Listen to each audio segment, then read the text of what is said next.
Bilirsiniz, bəzi adam elə bilir ki, kafir yəni Allah yoxdur deyəndir. Xeyr. Quranda kafir sözünü fərqli mənalarda işlədir. Deyir ki, Quranda Yasin surəsində buyurur ki, onlara deyəndə ki, yoxsul insanlara əl tutun, qaləllədinə kəfəru, kafirlər belə deyər, ən-nut'imu məlləv yeşəullahu ət'aməh, Allahın ruzu vermək istədiyinə, yəni ruzu verə biləcəyinə biz mi ruzu verək? Deyir ki, yəni Allah istəsə verər, mən niyə verməliyəm?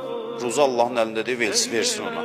Bu səhv düşüncədir. Amma qəribədir ki, kafirlər belə deyər, bu yandan da kafir dilində Allah sözünü işlədir. Deməli, kafirlik təkcə Allahı inkar eləmək deyil, kafirin dilindən nəql edir. Ən-nut'imu məlləv yeşəullahu ət'aməh. Allah istədiyinə